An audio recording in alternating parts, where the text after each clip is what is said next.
Welcome again with another episode of Templar's Talks, and this is number 9. We took a couple days extra Yes, welcome. after the long episode about Inferno, which I saw you guys all really liked, so yay. Nice. We'll have some more to talk about festivals this year, so expect some more of that. But let's start today with telling what we have been doing. And for me, that was a lot of editing and sleep, catch up. But Elvira, you have been to a festival. Yes, I've been to an indoor festival with a lot of thrash metal. Not my favorite genre, but there were two bands that I did like, so I thought, why not? Let's check it out. Let's see if there's anything cool. So I went to, it was called Welcome to Hell. It had a good mix of starting bands, little more no bands, and quite known bands. So instead of running and naming them all, I quite liked, let's see, I think I liked Battle Creek quite a lot. I liked High Command. They both played small stage. And then there was Cryptos from India. Yeah, we seen them last year also. Yeah. Really nice. Yeah, we seen them in the sunshine. But I don't know. I will probably say something really wrong here, but to me, I have to think about Kiss on steroids mixed with a very thrash metal sound. I don't know if they're going to be happy when I say that, but to me, they bring some sort of nice. They're not about show, but still they're putting down a show. Like how they play their guitars, the faces they pull. They. I know if you imagine them in the full costume, they will be like Kiss, and they walk around like they own the place. And they seem like super enthusiastic. Yes, with a good dose of thrash metal, they go. Yeah, no, it's fun. So they were good. I liked also Gamma Bomb. Oh wow, that's been a long time. Oh, Gamma Bomb. Yes. Was that one of the Loud from the South bands that we've seen back in the days? I think so. Loud from the South, that was something. Yeah. I can't remember if they were there. I think so. Huh. And that was the Dutch, one of the openers on the main stage was Headless Hunter. Okay. Yeah, I heard of them. That's a Dutch band. They also played at Roosendaal Open Air. I saw them first time there. I think they're young guys, but they bring their all, and I think we will see a lot more of them. For me, the most fun band was Angeles Apatrida. Not a surprise. Not a surprise, no. Yeah, they played a great, fantastic show. And then there was Insanity Alert. They have a. To me, it came across like Hyderocious, but then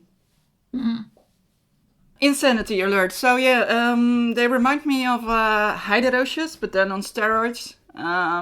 It's the way the singer addresses like political stuff, jokes around, and also the lyrics are sometimes quite easy, but still effective, and you can shout along.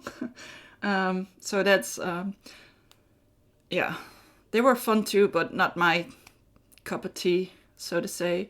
And then the last band, the headliner was Midnight. Yeah. I really liked them. Yeah, I do. Well, they were fun, but I don't know. Like I said, I don't think I'm really into thrash metal. Yeah. I was thinking when I drove home that actually Into the Void, I actually quite liked a little bit better. Yeah. But there were some cool bands nonetheless. And sometimes you have to broaden your scope of music, right? Yeah, so, true. And I think it was fun. Yeah. It was a good mix of various bands. It was not that crowded. That was a little bit sad. Yeah. Because I think it was one of the first 20-degree days. Oh, yes, you know? That doesn't help. And also, I think this was the first edition of this festival, right? No, the Already second. Ah, okay. Second, yes. Okay, nice. But sad that it wasn't fully sold out, though. No, it was sad, but I mean, the vibe was great. The people who were there were nice. We all had a good time. So Good. And I think actually some of the bands were also walking around the venue and partying with the other bands, listening to the other bands. It's one of the things that I quite like when you have a little bit smaller festival, you know? Yeah, that's true. So you're watching a band and then you look next to you and you see one of the, like, wait, did he just play? Oh. Yeah. It's fun. That's cool. Yep, so that was my musical endeavor the last weeks. Cool. Well, as I said, I didn't see any shows since Inferno yet. I will be seeing 2 shows before the next episode. Progressive metal, and then there's a little festival that I'm probably gonna attend in Willemijn Arnhem. It's Willemsfest. And that's a free festival where people can just walk in and enjoy their King's Day, as we call it in the Netherlands. So I'll probably be there. I'm not sure if I will be there from the beginning. It depends what is kind of the running order, because I don't think they published that yet. And I saw it. Maybe on the Facebook page. Cool. Yes. Yeah, that's cool. It starts quite early. 2:00. But the thing is, there's one band that I really liked. It's called Mouflon. The last one. And I am really curious to see them again. I've seen them a couple times already. I think they're from Rotterdam or something. I don't know. At least from the Netherlands. And I think they're really cool, a bit doomish, deafish. Interesting enough. I think there was also, maybe it was Autark? No, that was last year. Oh, and Monolith Death. Yeah, that was last year. Oh. I was there last year, indeed. Then they have the running order from last year on the Facebook page coming at the top. Yeah, that's very smart. No, usually they post it up a couple days before, so it's okay. We'll see about that back then. But then I have been preparing a little bit for other festivals that are a bit more larger and outdoors. And the one I am going to talk a bit about is Dark Troll Festival in Germany. And they are about 5 hours away from where I live, so it's a bit of a drive. But I really liked their lineup this year. I think day 1, it's December Noir, that's kind of attracted me. I have seen that band before, but it's been, I think, quite some time. So I'm curious. The second day is interesting. There's Jort from Sweden, and we've written about the albums he makes a couple times. Yeah, it's a bit like Alcest kind of black metal, so it has a lot of atmosphere, but still enough vehemence to go completely crazy. I like that. I know. And then there's one act that I'm a bit controversial about, and that's Vermilia. Yeah, I'm just gonna talk about it anyway, because I saw her in Tuska last year, was it? And it was in the small stage. I went in there, I was looking forward. The stage was all very dressed up, like atmospherically, some, I don't know, leaves. And then the female that's behind Vermilia, I don't remember her name. She was like all having the face painted, and it all looked very good until she opened her mouth. There was a lot of tune there, and it hurt my ears so much. And well, you're used, well, not used anymore, but you were used to me singing in the car, so that... Yeah, I don't know. I think the thing is, the place was completely crowded. At some point, I was making a bit faces of hurt. And there were some guys next to me. They were like, "What's going on?" And I'm like, "Yeah, don't you hear it?" And they were like, "Yeah, but she has tits." That's literally what they said. And I was like looking around, realizing there were pretty much only guys watching her. I was like, aha, oei. But maybe she will. She had a bad day, and maybe she will do better at your maybe festival. It is a sound issue that she had with her in-ears were wrong or something. Because I cannot imagine that if you have all this stage and all this preparation done, that you're completely off tune all the time. Like something must have been wrong. But someone must have told you by then. Well, on the other hand, we had this story about this DJ at Coachella last week that apparently didn't know shit about what she was doing. So you never know. You can get really far by fake it till you make it. But in the end, I mean, I see she's doing a lot of touring around. I saw her on the schedule for some Belgium shows, festivals even. But still, that comment of these guys around me being like basically shrugging about the sound and saying, yeah, she has tits. I was like, oh my god, is this... No, that's so wrong. Like, Yes. I know, we all know sex sells, but, you know, I think when it comes to music, it doesn't help if it's the only thing that's there. You know, so if she get booked and if she... I mean, good for her. You know, maybe she did had a bad day. Good for her that she has all this attention. Let's hope. Let's hope she will blow you away next time. I hope so. I mean, it's good for her that she got all this attention and everything. But let's hope this will be a better impression. And that's why I make myself go there, because I cannot believe that it was that. And I want evidence that it was something else rather than her being like that. So yeah, I'm gonna give it a try, and I don't want to have this bad taste in my mouth with guys going there for the looks only. I mean, come on, guys. If you're doing that, you're not a music fan. Then on the other hand, there's Graveworm. And I think they've been quiet for something like 6 years or something. I haven't heard much about them for a very long time. So I'm looking really forward to see them. Midnight Odyssey, I had listened to some of the sounds in the past. I never saw it live, I think. Not sure. So yeah, curious. And then Einherjar, I really like the releases that they did. And the last day has also some really good bands. I think it's Sylvain that's probably gonna attract a lot of interest. The album is going to be out in June, so I'm hoping, I think, if I remember correctly at least. And I think she will be playing some of that. Looking forward to see a bit about that, because I haven't decided whether I will be picking up the album for reviewing or not.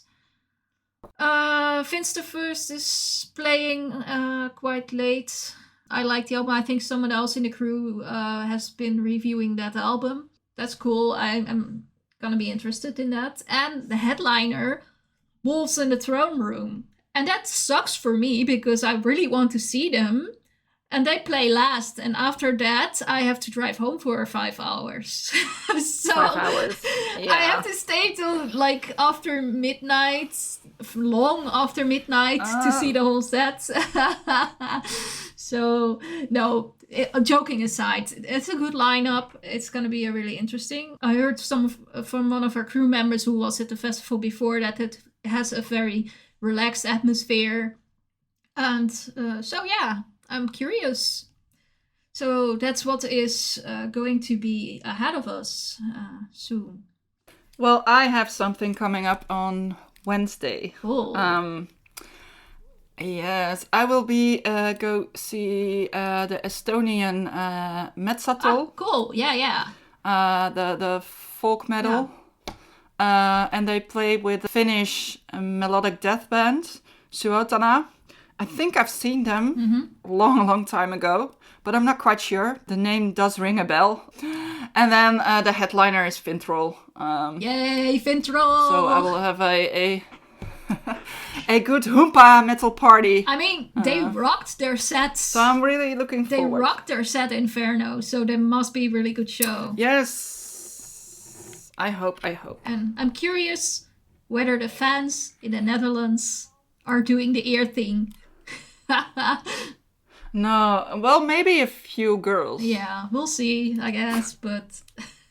So that's, furthermore, it's... I don't know yet what I'm gonna be doing.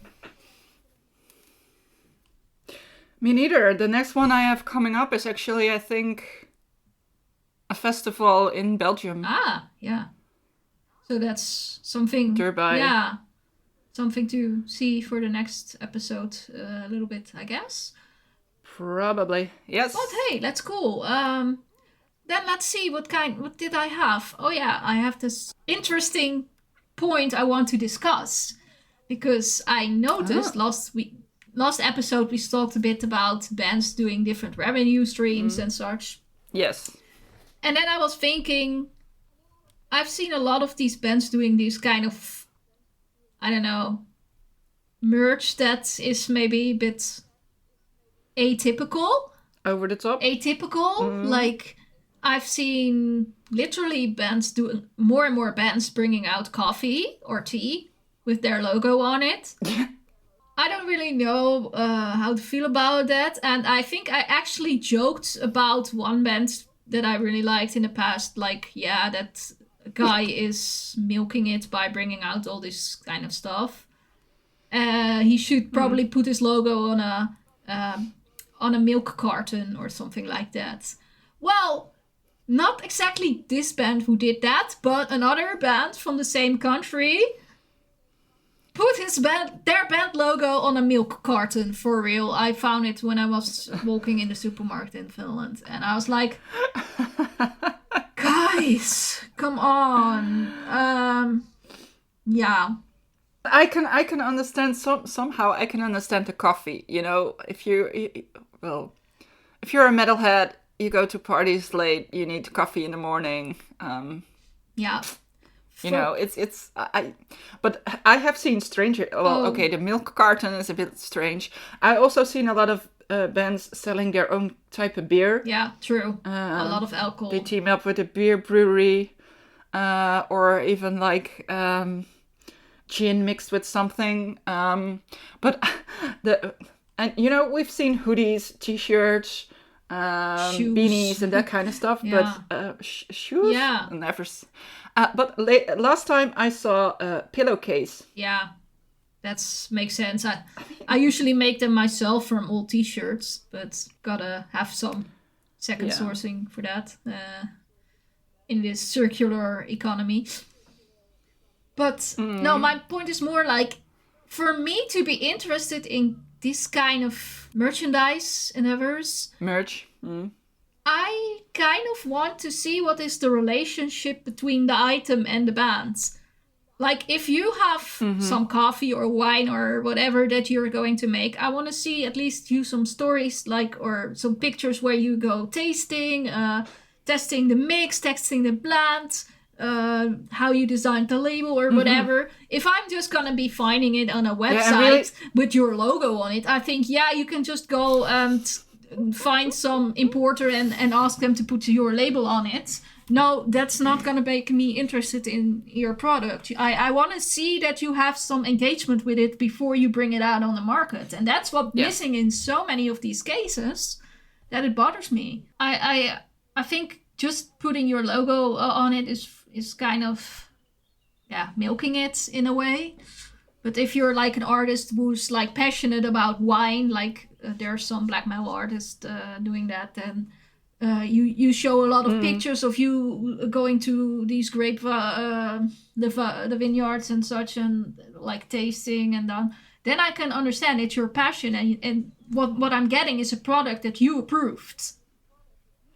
Yeah, and that you like, and that you're really interested enough, and not like you said, you know, like your record company comes up with, hey, we've got an idea, let's put up stamp it on and let's sell it. Yeah. And I can understand because when I look at myself, I used to work in a venue. I used to have a closet full of merchandise, from t-shirts to hoodies to, from bands I, didn't like to bands I really liked. I could wear, I think I could wear like 2 months dressed in merch, a different kind of merch. And right now I only have 2 things, I believe, 1 t-shirt and 1 hoodie. So when I'm at a venue right now and I might check out the merch table and think, do I really need it? Do I want it? And sometimes there is something like a coffee mug or a little bag or other stuff than the usual suspects. Yeah. And sometimes I think, well, I like it when they offer a little bit different things, but it, like you say, there should be some, well, of course, not in a linen bag. There's not involvement, but when they start to sell coffee or other weird things, it should not be just a marketing thing. But Yeah, it could be a marketing thing, but then at least do it properly. And that's not just putting your label on it and put it in your merch shop knowing that your fans will buy anything that has your logo on it. I even think it's a bit disrespectful to your fans to do it that way, to just milking them like that. But maybe that's just me thinking about that. I just wonder, what kind of merch do I want to see from a band that I haven't seen too much around? Yeah, really hard. Well, I'm like, when I go buy merch, I'm also not the easiest person because I don't want a very large logo on it. No. I don't want, I like to not wear, skulls on it. Just because when I buy a hoodie, I like to wear it everywhere. And I know you don't have to think about, it doesn't matter if you wear a skull somewhere, but still, for me, they're a little bit more professional. True. True. And I don't like a certain type of prints, like when the print is laying on the fabric. So I'm a really difficult person when it comes to merchandise these days. I just want proper quality. Like, if you come with those cheapskate t-shirts that's gonna have the, like, see-through fabric, then no, I'm not gonna, like, buy that. Yeah, but what I mean with the print is when you have these kind of prints that lay on top of the fabric, and then when you put it in the laundry, after 3 times, you see cracks coming into the print. That's what I don't like. I understand. But then, I think... I like it, for example, when a band also works with the theme of what they're doing. I mean, we all know there's all this pirate metal going on at the moment. I mean, in the Netherlands, we even have this big pirate metal festival coming up. But pirate metal bands only. I mean, I think if they do something pirate themed or something, like, I don't know, maybe they put like a little boat in a bottle or something and have their logos on it. That would be something I like. That's fitting. Yeah, exactly. Yes, but that's fitting to what they're doing and their type of music and their brand. Yeah, exactly. Or like a Viking metal band that comes with a drinking horn.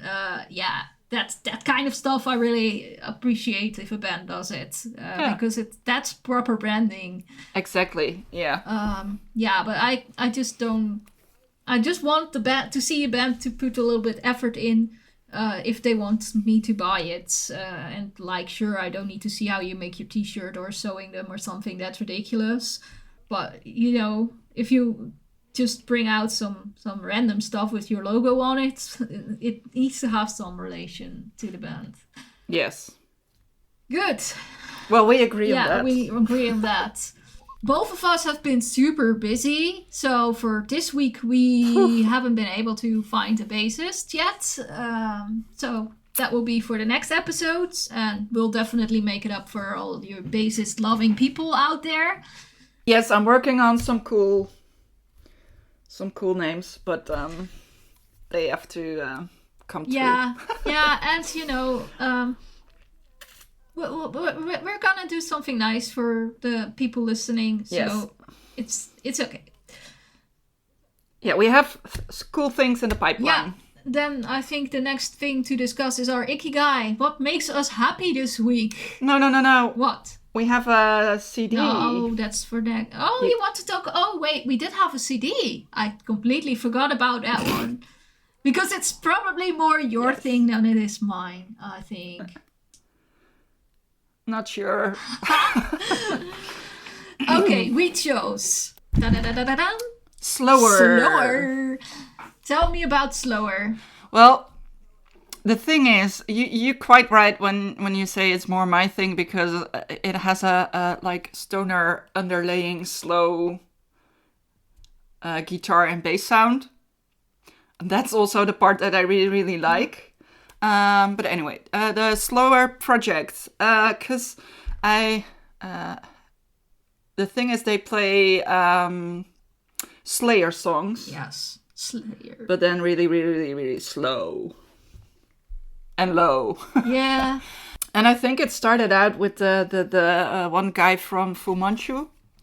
I think he was teaching someone, and then they played it really, really slow. And then he thought, well, maybe there's something about this. And then he found other people, and they in the end they recorded it. I think there are a couple of songs on the. I think. Album, like 5. Yeah, 5. Yes, because South of Heaven is a very long one, because if you play them slower, they become even longer. Yep. That's and personally, I'm not a Slayer fan. Call myself a fan, no, but yeah, I mean, I always like their shows in a way. They're loud. But to be honest, I prefer it faster rather than slower. Yeah, well, that we could have imagined. Yeah. I could have told you that before you were going to listen. Because like I said, I think that the lower and the bass sound is more my thing. The thing that, while listening to the album... like I said, I'm not a big Slayer fan, so I don't know all the lyrics of these songs. And I think the vocals are done by 2 females. Or 1. And somewhere along the line, I drift off. The thing is, I heard about the project and just put it on the first time. And I wasn't aware that there was going to be a female involved for the vocals. Mm-hmm. And I really... thought it was fitting there for the slower attention span. I don't know. I like the vocals in there. Well, I like it that they picked a female, because it's, you know, it's something different. And then when you also take a male, maybe... Yeah, you're gonna like compare too much, I think, in your head. Yeah, so I like the approach of asking a female, and it sounds good. Yeah, she really does it well. Yeah, but I drift off. It's I don't know. Maybe I haven't listened enough times to it. Sometimes you need to, you know, how do you say that? Grow into it a bit. Let it grow into it. Yeah. Because and maybe my head. Drifts off to the sound, the musical sound, and not the vocals, and then I don't know. But I think it's it's a fun project. I mean, I'm not sure if they was meant as a type of really serious. We want to conquer the world with this. I think it was really a fun project. Yeah, I think so too. For people to work on. They have a love for things slow. They have a love for Slayer, probably. Otherwise, you won't do it. And then I think it became something really fun, and I think a lot of people will like it. It's if you cover, it's not a cover in the direct way. It's their own spin on it, and I quite like that. Yeah, I think it's an interesting release that many may not have seen coming, and it directs a different audience than the typical Slayer audience. So yeah, I think it's a good project to diversify the sound of Slayer. If you see the names who worked on it, there's like guys from Monolord, Lowrider, Fu Manchu, Monolord, Caius. It's not the first one to pick up a guitar or something. No. So, but they're all from a little bit of a different genre. So I think it's really cool. Yeah. Okay, well, I've nothing else to mention on Slower. Now we can go to the Ikigai. Yes, you can. I'm always your heart out about the positive things, so I like to talk about things that make me happy. And I think, maybe people already noticed, but going to the Dark Troll Festival makes me happy this week. I just had contact with the organization, and 20 minutes later everything was arranged, so perfect. So that's nice. Always going so smoothly. I would be happy with that also, and now the sun is coming a bit more. You can start seeing spring being around the corner, so a lot more festivals. So yes, that's hopefully bringing up my week. What's your light on this week? My light on these 2 last weeks? No. Nothing. No, I don't. No. Well, I had the festival that was really fun, but it was it was one of the first lovely 20 degrees days, and I was inside a dark venue all day. Yeah. So, yeah. But it does make me look forward to the festival season coming up. Yeah, spring. Spring makes people happy. So I am looking forward to the festival season that is coming up, because I do like festivals, but I also really do like it when it's not raining. Although sometimes, it brings a bond of brotherliness with it when you're all standing in the rain waiting for a band. But I'm getting older and I quite enjoy lovely weather. Also in the evening when it's, when you've been out all day and it gets evening, it's get late, you get tired, you get cold, and you need to put a t-shirt and a sweater and a hoodie and a coat and maybe a raincoat. And I just like it when it's nice weather and you can just throw on your hoodie and you're done. Also saves you a lot of effort dragging all that stuff along all day. Exactly. But then again, if you mishapped in your planning abilities on what to bring, there's always the merch stand. Merch stand, yes. we do. And they might sell more things than just. We do need hoodies in the end, anyway. Umbrellas. Yeah, umbrellas would be great, but they are usually not allowed on festivals. So raincoats. No, because you will poke out the eye. Oh, so raincoats. Raincoats would be great. Because umbrellas are not allowed because you will pick out the eye. You poke out the eyes with the points. with the umbrellas. Yeah, with the pointy things. So that could definitely help. Or maybe I prefer caps because then I can stay protected from the sun as being sun allergic. That's always a good item to have as well. So yeah, anything that helps with that. Maybe a scarf if it's really, really, really cold. But we get back to that. You can wear a scarf all winter, so it's a good. Yeah, exactly. It's a good item.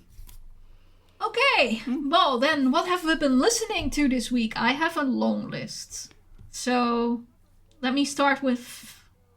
I've not a very long list. Yeah, but I let me start with a couple, and then we switch back and forth.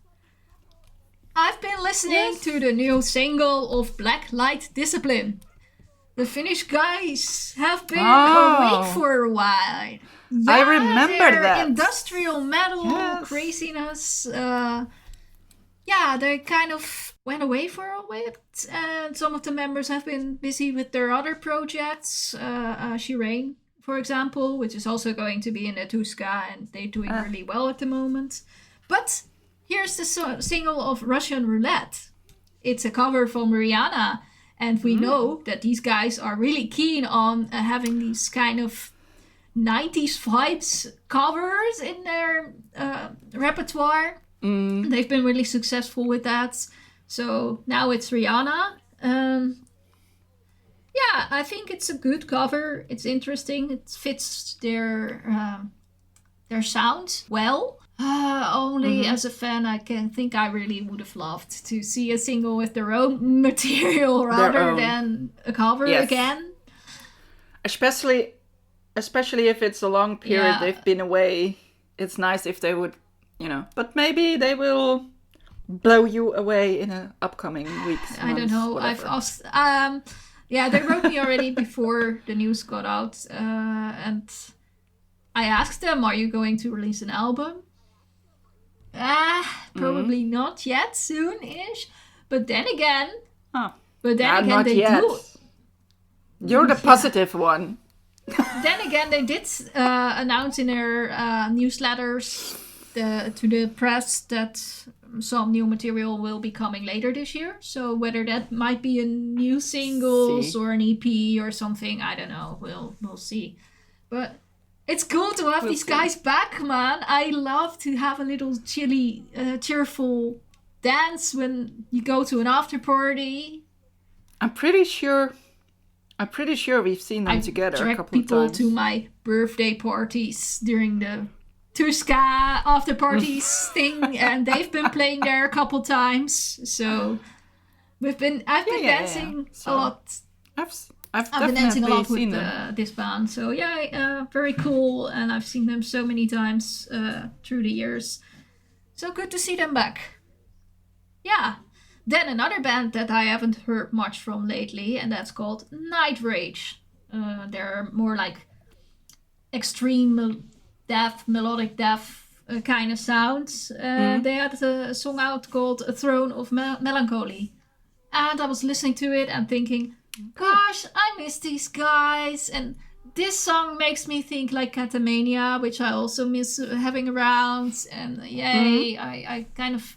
I'm super happy that this kind of music is coming back because but it's kind of like feel good metal. It's heavy and still feel good. I like that. So it's gonna be your genre, feel good.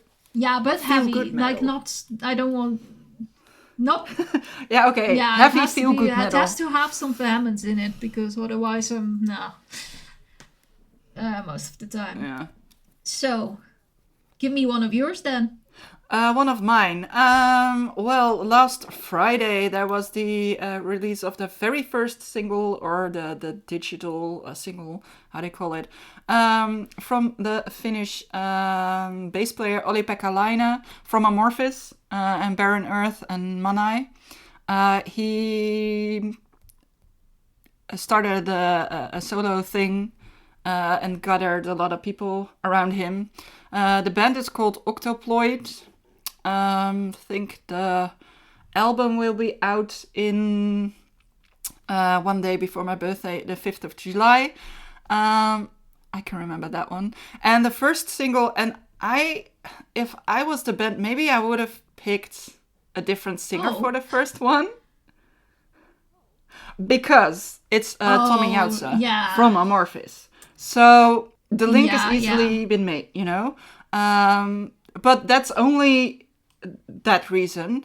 Definitely not musical or sound-wise. And I have to say, he doesn't sound like Tommy in Amorphis. Good. To make it curious for people listening. I see him actually collaborating with a lot of people, because I saw some other bands putting a track out with him. I have not listened to that one yet, but he's busy. But back to Octoploid and Opu. I had to listen a couple of times for the song. It's always fun when you see fans directly replying, "Oh, it's amazing, it's fantastic." I usually have to listen to something new a couple of times. And also I thought it was going to be a little bit more stonery, but it's actually more prog and metal-y, but still it has some nice influences and maybe also some folk influences. And I was really sitting back thinking, okay, is this gonna sound like Amorphis? Because he plays in Amorphis, so and for a very long time. Or maybe Barren Earth, because he's also been teaming up with, and I have to say the name correct, let's check the name, another Tommy, Miko Kotamaki from Swallow the Sun. They've been working together on Barren Earth, so I was also curious if it was going to sound like Barren Earth a bit. I think it has some of the atmospheric layers from Barren Earth. It also has a little bit of, to me, and I told you that already, the way the song is built up, there is this break, and then how the bass and the guitars come in, it does remind me a bit of the way Amorphis is doing that. But it's logical, of course. But I have to say, I had to listen 3 times, I think, before the song really got me. And now I quite like it, actually. And I think you have to see the video they made with it. It's kind of fun. It's kind of trippy. It's a good feel. You have to watch it if you like to have a good feeling. If you haven't already. And it's fun. You will see the fans of Tommy outside. He will be dressed up as a hippie. Well, you got a little bit of that vibe already to me. Been saying it's gonna have elements from the 90s death and black metal, but also the 70s prog rock, a little bit of psychedelic rock. I think that comes across quite well. And the 5th of July will be the release of the full album. I think it will have 8 tracks on it, and I'm actually very curious. So it will be my birthday own gift, birthday present. Exactly. Cool. Well, then I have something to follow up on that, since you mentioned Swallow the Sun and that kind of sounds. I've been listening to a duo called the Bleak Picture, and they released an album called Meaningless. And they're doing this Melodeath doom kind of sounds. Also reminded me a bit too Before the Dawn, but more Black Sun Aeon. Have they been around for quite a while? I don't know how long they've been around, but I think this is actually their debut album, but they might have been working together for a while at least. But the name indeed sounds already familiar. But yeah. Or maybe it's something with Bleak. Well, in Finland you did have a band in Finland called Bleak, simply Bleak. Yeah, but it was not that doomish. It was more pop rock kind of stuff. But also Bleak and Picture together, something rings a bell to me. I cannot say exactly what it was. But at least this band, I liked it. I have to listen a couple more times because I think it sounded good. So maybe not at the level of the bands we've mentioned just yet. But that is something that needs time, of course. But yeah, cool. I like that. Yeah. Yeah, curious. Finland. So where they're from? Obviously. That. Then, one band I have been listening to that released a single this week is called Lost Train to Venice. And I had them in... I had them in my series for Christmas already. I interviewed them when they had only 1 song out, and now they have a couple more out. They're just releasing songs every once in a while so far. And then, yeah. So how does it sound? I'm really curious. I don't know. I think for me it's hard to describe because this one is a bit depressive in a way, but also somewhat uplifting. Some of this, they have... The name of the band, I when you say the what was it called, the train to it I have to think about singer-songwriter. Yeah, more a bit like that. And I hear those True. guitar-y and nice vocal lines and that what comes across in my Yeah, I think my that's head. true. Also a bit more like Americana kind of vibes in there. Not completely that, but you can certainly hear some of that in there. Nice. Yeah, I think that was just a song that came out this week and I listened a couple times. So I wanted to share that with people so they can go to their YouTube or Spotify account and check it out also. Yeah, Yes, and for people who want to know more about this band, then you can watch the YouTube video we made in our Christmas series. Yeah, so do you have something more to share? Yeah, always more. Always more. We want more. Well, I do have some more. Actually, I've been going through something, and I've been listening the last month quite a lot to to Nothing More, American band. I think we covered them in November or something. Well, they're like an alternative rock / metal. Yeah, well, it has a good band, and they just released I think 2 days ago, maybe as well, or I don't know. Very short. They released their new song "House on Sand," and they gathered up with the vocalist from I Prevail, Eric van Lerbergen. It sounds nice. I've put it up only one time, so I've not yet stepped into it very deep, but I will. I think I listened. I heard it on my in my list, and I checked out the video because they do have a video with it, of course. So it's really nice. I think that the combination between the vocalist from I Prevail, Eric, it works really well. It's also sometimes a little bit weird when you have two male vocalists, but it works really well. And then with the same information that the new track was released, there was also they're working on a new album that's coming out somewhere in the end of June, I believe, if I remember correct. But they will also be teaming up with they did already. With the Disturbed vocalist David Dremain, and I'm also quite curious about. Yeah, that sounds interesting. Curious what they will do with that. Yeah, cool. Well, one of the bands I was also listening to this week because I'm super excited for this album, and it comes out in June, end of June, and I already got it, so I was like, I need to listen to it now. It's Illdisposed. They're Danish death metal formation. They've been around since I think 1991 or something, like super long by now. Mm-hmm. Yeah, also they, I think their last album was something like maybe 5 years ago. So looking forward to see what they're bringing. He got some tour announcements for I think September. I think late September they'll be in Germany and Netherlands and such to do a couple shows. They have this album, The Chambers of Sonic Disgust, called in end of June in Massacre Records.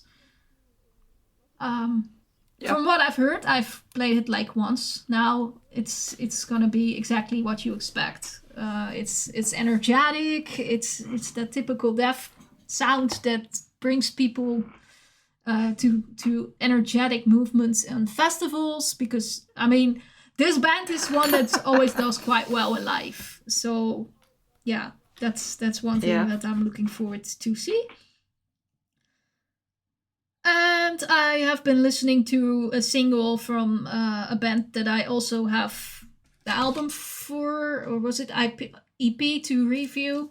In the band name is Malevolent. I think they're from Belgium or something, if I remember correctly. Yeah, I think I've heard about them. I don't know, but they released this single Valhalla Calling. What can I say about that? It's a good song. executed it well, but it's been done so many times on Instagram Reels and TikTok, whatever, by all these people doing it very impressively, that this one is kind of like one of the many and doesn't stand out. So I don't understand the choice to release this as a single so much. Yeah. They should have picked another one to bring out, because now it's just one of the many thousands of people doing this. So that said, I do think they did well, but interesting choice of the single. I am going to look into their release soonish. It's been out a bit already, but work queuing up on my desk. It will come by soon. But yeah, I just checked out the single just to see what it is about, like that. Well, did you have more, or Nice. can I continue? Continue. Okay. Yeah. Of course, I've listened to different kind of things, but nothing new. Okay. Yeah, I've been listening to Inner Access, and that band I have reviewed quite a couple times through the years. They're on Fastball Records, and they always send me the releases. So I think if I go and look into my archive, I probably have like most of their albums. So now they have this new one called Midnight Forces. It was released in the end of March. And what I usually think of Inner Access is that they're doing good. They're heavy metal. They're, fine, doing good stuff. Always fun to listen to. Does it stand out amongst the many others? Probably not. But the quality is good enough that you can enjoy listening to it anyway. It's not boring or something, but it's also not like, oh my gosh, I never heard this before. So, yeah, Inner Access. Well, that gets a little bit hard, right? Is, true, but still there's some bands that bring more surprise elements or in their mix than what it is with this one. Yeah, and the last one I have on my list is Loch Vostock. I think they're from Sweden. They released some album Opus Ferox 2, and then it has, I think, Mark of the Beast behind it as a name. So I think it's probably a trilogy or something. I didn't look into that. So far, so good. I mean, I've heard the band before. That's why I wanted to check out the album quickly to see if it's interesting. And yeah, I think I might. If I have the time, I will try and review the album. But yeah, in this season of April and May, It's gonna time be is crowded eating and away busy. from me, and the pile on my desk is large enough. So yeah, that's about that. So I hope I have some time to look into them further, but nevertheless, for people who are into that kind of music, I would recommend check it out because the first impression was good so far. Yeah, that's my list. So we're coming to the end already, and we're a little short of like 1 hour, I think. So wow, we did keep it a bit shorter this time. A tiny little bit shorter. Yeah, but as you heard, we have plenty of new stuff coming up to talk about, and I think there's there's gonna be a couple cool episodes coming up. So I hope people enjoyed listening to us this time. Leave us a comment if you did. Yes, and if you have some new music, new music you think we should listen to, please let us know. Point us into certain definitely. directions, because we love new music. Yeah. So do that. If you're a bassist and you want to be featured in our episodes, let us know. info@templars.com will always work. And yeah, that's it for today. So I'm gonna leave you all with a goodbye. See you next time, Bye. or hear you next time. Bye bye.